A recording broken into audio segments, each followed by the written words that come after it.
L'histoire la plus sombre et la plus agressive reste celle d'Ariana Grande, qui s'appelle Keanu. En 2009, la pop star Miley Cyrus s'installe à son tour dans un lieu chargé d'histoire. L'acteur oscarisé Matthew McConaughey.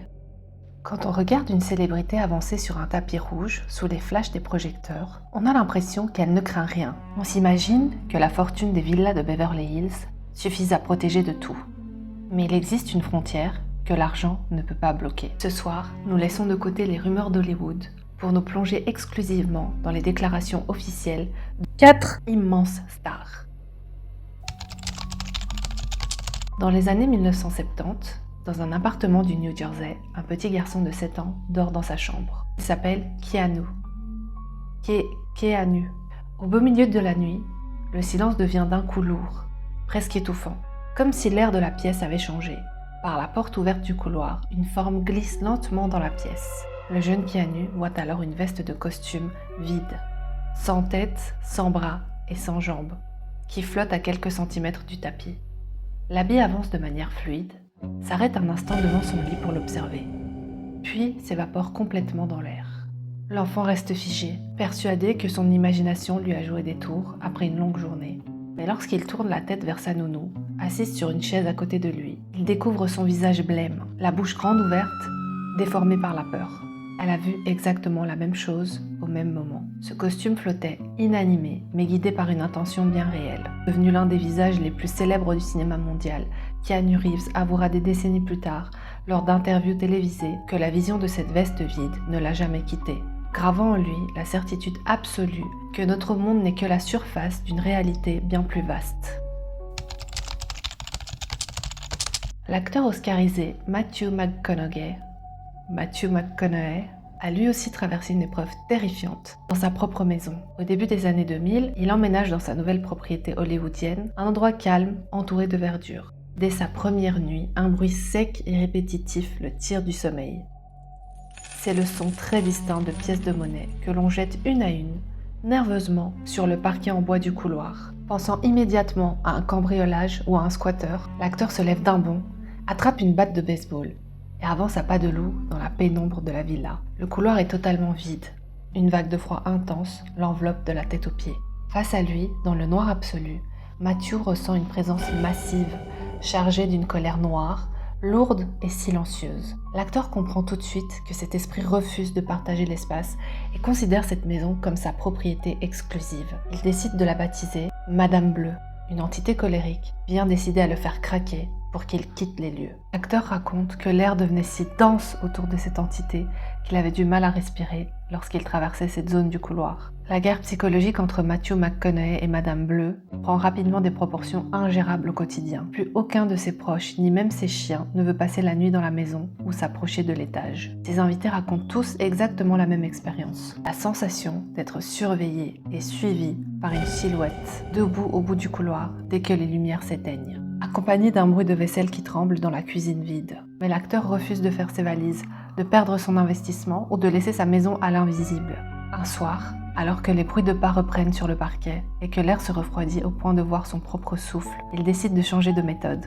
Il se pose au centre de la pièce principale, ouvre grand les bras face au vide et hurle de toutes ses forces « Fais le bruit que tu veux, déplace les meubles si ça te chante, fais trembler les murs, mais je ne bougerai pas d'ici. Je paye le crédit, c'est ma maison. » Franchement, je le comprends. La vérité, je le comprends. À partir de cette nuit-là, l'entité semble avoir compris qu'elle ne ferait pas plier l'acteur par l'intimidation. Matthew McConaughey finira par obtenir une forme de trêve avec Madame Bleue. Après des mois d'une cohabitation tendue, l'esprit finira par accepter sa présence, cessant les bruits nocturnes et laissant la température de la maison se stabiliser. En 2009, la pop star Miley Cyrus s'installe à son tour dans un lieu chargé d'histoire. Pour sa tournée européenne, elle loue un appartement immense et luxueux à Londres, situé juste en face du grand magasin Harrods. Dès les premiers jours, l'ambiance y est étrange, rythmée par des cauchemars d'une violence rare qui la réveille en sursaut au milieu de la nuit. Elle a l'impression tenace d'être observée jusque dans son sommeil. Un soir, alors qu'elle prend une douche chaude pour évacuer la fatigue des concerts, la température de la pièce chute si brutalement que sa respiration forme instantanément de la buée dans l'air, saturée d'humidité. En essuyant la vitre de la cabine, son sang se glace. Un petit garçon est assis sur le rebord du lavabo en porcelaine. Immobile, le dos droit, il la regarde fixement à travers le miroir en balançant ses jambes au-dessus du vide. Paniquée, Miley ferme les yeux et hurle de toutes ses forces. Lorsqu'elle les rouvre, le petit garçon a disparu. Elle tente de se convaincre que la fatigue de la scène et le décalage horaire lui font avoir des hallucinations visuelles. Mais les jours suivants, les objets commencent à changer de place d'un coup dans le salon. Un sentiment de panique s'installe chez tous ses proches. L'entité refuse de rester invisible et décide de passer à l'attaque physique sur son entourage. Sa petite sœur, Noah Cyrus, alors très jeune, utilise à son tour la salle de bain de l'appartement pour se préparer. Soudain, des cris de douleur pure et de terreur déchirent l'appartement. Miley se précipite dans la pièce et découvre sa sœur hurlant sous une eau devenue subitement bouillante, presque vaporeuse. Le bouton métallique de la douche a été tourné manuellement et de force sur sa position maximale, alors que la jeune fille n'avait même pas approché sa main du mitigeur. En inspectant la pièce, Miley remarque que la fenêtre de la salle de bain, pourtant verrouillée de l'intérieur, s'est grande ouverte toute seule, laissant entrer le vent glacial de Londres. Terrifiée par cette agression physique, la famille Cyrus quitte les lieux dans l'heure en abandonnant une partie de leurs affaires pour se réfugier à l'hôtel Sanderson. Miley engage alors des experts en histoire locale pour fouiller les archives foncières de cet immeuble. Les documents révèlent que le bâtiment abritait une ancienne boulangerie industrielle au XIXe siècle. Le propriétaire d'origine y travaillait durement, devenant violent et paranoïaque avec son jeune fils après la mort tragique de sa femme. À la mort brutale du père dans l'atelier, le fils s'est retrouvé seul au monde, enfermé dans ses murs avant de dépérir à son tour. Miley comprend alors l'horrible réalité. Le petit garçon sur le lavabo n'était qu'une victime passive qui tentait de l'avertir.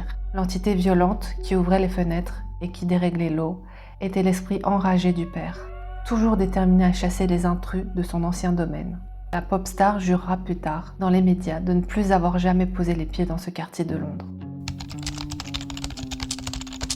L'histoire la plus sombre et la plus agressive reste celle d'Ariana Grande en 2013. Alors qu'elle est de passage dans le Kansas pour un concert, elle décide par pure curiosité, un soir de pleine lune, de visiter avec des amis le cimetière de Stull. Pour les spécialistes de l'occulte, ce lieu isolé est considéré comme l'une des portes de l'enfer sur Terre, un endroit où le diable en personne viendrait marcher 2 fois par an.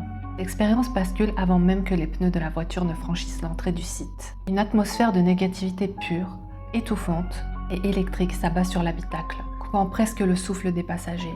En une fraction de seconde, l'air intérieur se met à puer le soufre et la chair en décomposition.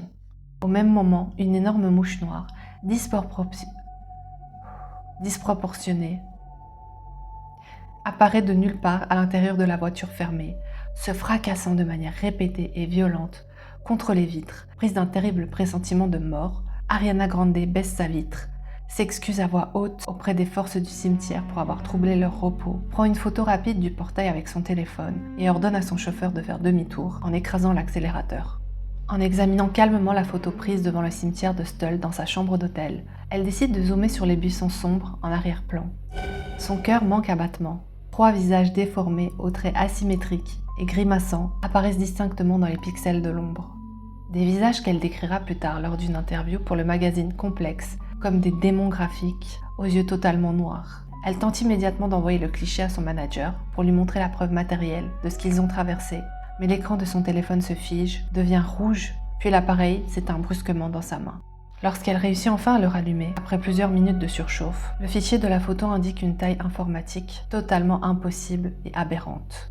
Exactement 666 mégaoctets. Prise d'une panique viscérale, comprenant que l'objet est maudit, elle supprime définitivement l'image du téléphone et de la corbeille. Le problème, c'est que supprimer un fichier numérique ne suffit pas à couper un lien spirituel une fois qu'il est activé. L'entité du cimetière l'a suivie jusqu'à sa propre maison. Les semaines qui suivent deviennent un calvaire quotidien pour la chanteuse. Dès qu'elle s'allonge dans le noir pour dormir, des grondements sourds, lourds et vibrants montent du sol juste sous son lit, faisant bouger son matelas. Pire encore, elle commence à ressentir une paralysie du sommeil répétée.